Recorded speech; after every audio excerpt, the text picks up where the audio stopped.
Assalamualaikum warahmatullahi wabarakatuh. Perkenalkan, nama saya Muhammad Firyawan Rusli. Jadi di video ini saya akan membahas sebuah topik.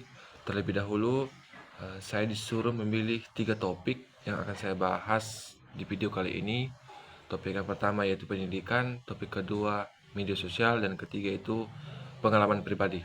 Nah, yang saya pilih untuk bahas di video kali ini yakni media sosial, yang saya polis judulnya menjadi pengaruh media sosial terhadap kehidupan mahasiswa. Mengapa saya memilih topik ini? Karena tanpa kita sadari bahwasanya setiap hari itu kita membuka media sosial, mulai dari WhatsApp, Instagram, TikTok, Facebook, dan lain sebagainya. Nah, jadi di video ini saya memiliki yang saya sampaikan itu ada 3. Yang pertama, pendapat saya mengenai topik ini. Yang kedua, alasan mengapa saya memilih topik ini. Dan ketiga, contohnya. Nah, yang pertama, pendapat saya. Mengapa saya memilih topik ini? Karena media sosial itu sudah bukan menjadi tempat hiburan semata.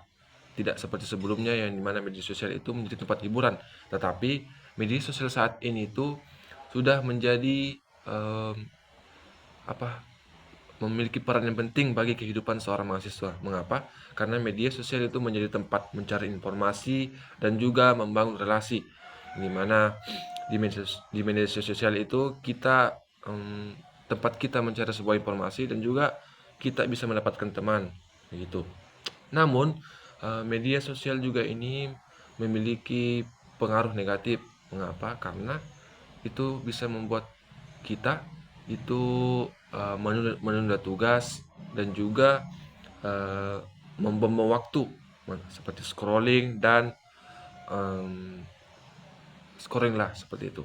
Nah, alasan saya memilih topik ini yang pertama. Alasan pertama yakni media sosial sebagai tempat mencari informasi. Nah, seperti yang saya sebutkan sebelumnya, media sosial saat ini tuh menjadi tempat kita mencari informasi. Sebagai seorang mahasiswa, kita menjadikan media sosial itu gudangnya informasi. Seperti di TikTok kita bisa melihat tugas, atau di IG kita bisa melihat sebuah berita, seperti itu, dimana kita melihat informasi itu melalui media sosial. Nah, yang kedua, alasan kedua saya memilih media sosial karena media sosial saat ini tuh membangun atau menjadi tempat berkomunikasi dan jaringan sosial. Nah, beda seperti dahulu, kalau kita ingin bekerja, mengerjakan tugas secara berkelompok, itu kita harus kumpul membahas mengenai tugas tersebut. Namun, dengan adanya media sosial saat ini, itu kita bisa membahas tugas tersebut dari jarak yang jauh. Mengapa? Karena dengan memanfaatkan media sosial ini, contohnya seperti menggunakan grup di WhatsApp, atau kita video call bersama, atau panggilan bersama yang bisa kita lakukan dari jarak yang jauh, begitu. Jadi, media sosial sangat memudahkan untuk mengatasi yang namanya komunikasi bersama untuk dari posisi yang tidak berdekatan, seperti itu.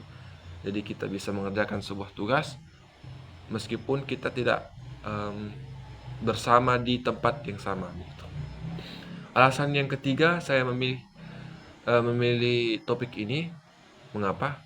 Karena media sosial juga berdampak negatif bagi mahasiswa.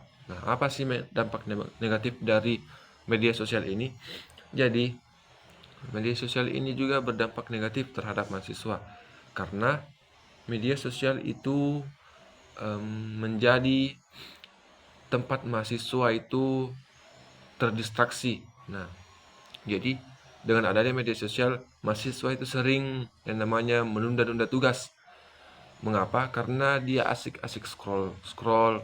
Bahkan jika dia mengerjakan tugasnya sedikit, ada ada notif, dia buka lagi HP-nya dan scroll lagi, begitu.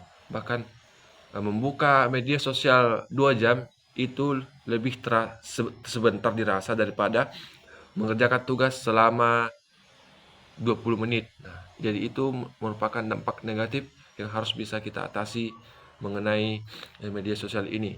Nah, itu alasan saya mengenai kenapa saya memilih topik media sosial ini.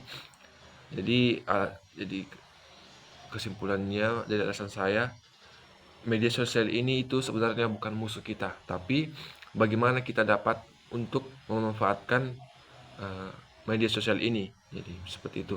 Nah, topik terakhir yakni yang saya bahas terakhir yakni contoh. Nah, jadi contoh untuk topik ini saya memilih dua bagian. Pertama, contoh positif. Nah, contoh positif tentang media sosial seperti yang saya sebutkan tadi, sebenarnya sudah saya sebutkan, yakni dengan adanya media sosial kita sudah bisa mengerjakan tugas dari posisi yang berjauhan. Dengan adanya media sosial kita bisa mencari informasi dengan jelas karena media sosial ini saat ini tuh sudah berkembang sangat pesat. Apapun yang kita cari semuanya ada di media sosial seperti itu. Dan contoh kedua yakni dampak negatif. Eh, Contoh negatif sebenarnya sudah saya sebutkan tadi juga, yakni dampak negatif dari contoh negatif dari media sosial ini, yaitu tadi contoh negatifnya seperti saat kita mengerjakan tugas ada notif muncul. Nah, itu membuat kita terdistraksi untuk membuka HP tersebut dan melihat media sosial itu seperti membalas membalas pesan atau melihat notif TikTok yang video yang kita suka. Nah, ini adalah contoh negatif yang harus kita atasi seperti itu. Yang dimana contohnya juga karena kita asik scrolling sehingga kita selalu menunda-nunda tugas kita seperti itu. Nah, itulah topik yang bisa saya sampaikan. Em, Jika ada kesalahan yang saya sampaikan mohon dimaafkan karena sejatinya saya manusia yang tidak luput dari namanya kesalahan. Oke, itu yang bisa saya sampaikan. Saya akhiri. Wassalamualaikum warahmatullahi wabarakatuh.